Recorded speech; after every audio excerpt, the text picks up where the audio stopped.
आप देख रहे हैं देवभूमि की धड़कन देसी चैनल। मैं अमरचंद ठाकुर, प्रत्याशी मनाली विधानसभा क्षेत्र, राष्ट्रीय देवभूमि पार्टी। मैं मनाली के भाइयों से, बहनों से, बुजुर्गों से, युवा साथियों से ये निवेदन करता हूं कि इस बार का वोट बदलाव के लिए दें। बदलाव किस क्षेत्र में कैसे होगा, क्या क्या हमारे मुद्दे हैं। सबसे पहले हमारा मुद्दा है सुशासन का, सुव्यवस्था का। एक ऐसी व्यवस्था हो जिसमें हर एक नागरिक, चाहे वो गांव का हो, देहात का हो, शहर का हो, कस्बे का हो, उसका हर जगह उसके समय का इज्जत हो।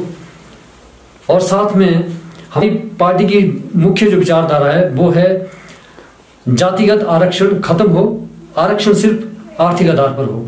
और दूसरा जो एट्रोसिटी एक्ट है उसमें अमेंडमेंट हो, उसमें ऐसे बदलाव हो कि कोई निर्दोष व्यक्ति इसमें ना फंसे। और इसके साथ साथ विकास के संदर्भ में बहुत सारे हमारे मुद्दे हैं, चाहे एप्पल इंडस्ट्री की बात हो, हॉर्टिकल्चर की बात हो, चाहे वो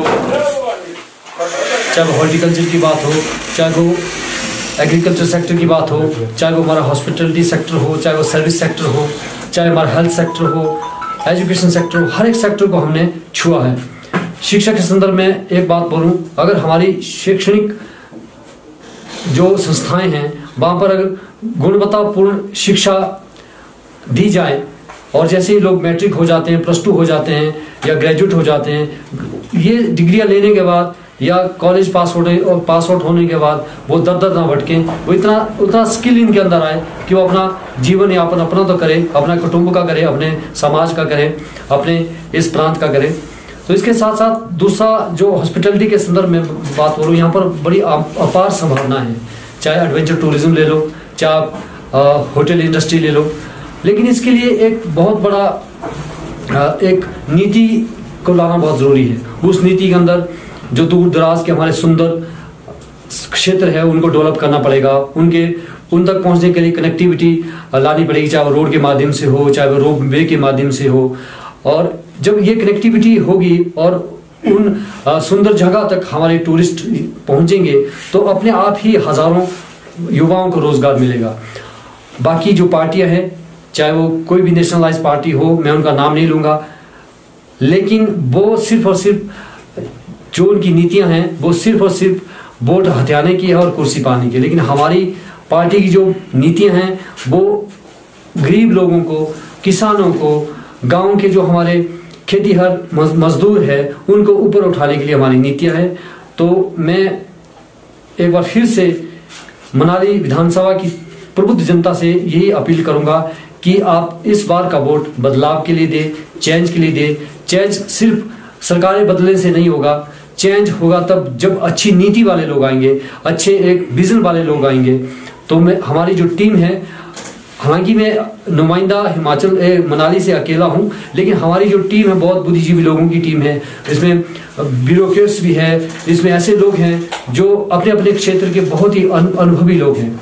जो भी दो बड़े दल है, नेशनल लेवल की पार्टियां हैं, सबसे बड़ी इन पार्टियों की खामियां ये है। अभी देखो 10 दिसंबर को एक बहुत बड़ा आंदोलन हुआ था, उसमें मुख्यमंत्री साहब ने घोषणा की थी कि स्वर्ण आयोग का गठन हम करके देंगे और 3 महीने के अंदर करके देंगे और कानून के रूप में देंगे। लेकिन विडंबना ये कि वहां पर तो घोषणा की, लेकिन घोषणा करने के बाद जैसे वो अपने कुटुंब घर में पहुंचे, शायद उनको दिल्ली से ऐसा फरमान जारी हुआ होगा कि आप इसको लागू मत कीजिए। तो हम ऐसी पार्टी के पीछे ना जाएं।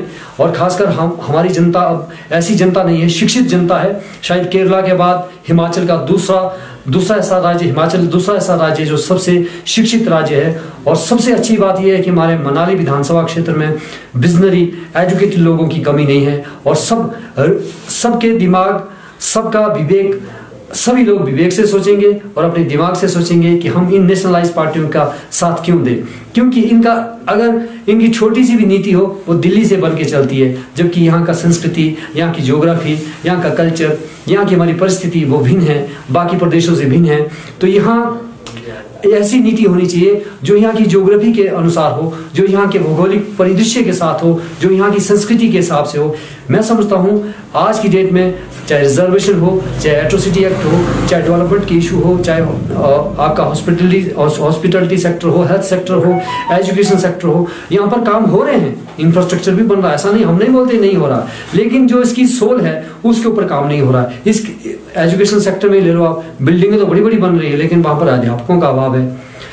जहां पर अध्यापक है वहां पर पाठ्यक्रम में कुछ बदलाव होने चाहिए, क्योंकि हमारे को वोकेशनल ट्रेनिंग देनी पड़ेगी बच्चों को, तभी वो अपने परिवार का, कुटुंब का भरण पोषण कर पाएंगे। अदरवाइज एक खोखली एकेडमिक मतलब एजुकेशन, जो खोखली एजुकेशन है, इससे हमारा परिवार, हमारे जो कुटुंब है, उनका पेट पालना बहुत मुश्किल हो जाएगा। सबसे जरूरी चीज है कि वोकेशनल ट्रेनिंग के ऊपर आपको टेक्निकल हैंड उनको बनाना है, ताकि वो अपना जीवन यापन अपने समाज का, अपने इलाके का कर सके। देखिए जी, हम मंत्री जी जितने पोर्टफोलियो लेकर वो बैठे थे, यहाँ पर 3 पोर्टफोलियो फैले थे, अब शिक्षा जैसे एक अहम उस पे थे वो, लेकिन हमारे लिए वो आदर्श ऐसा नहीं है। लेकिन उसके पीछे आप एजुकेशन में कोई ऐसा कोई नई चीज क्या लाई आपने?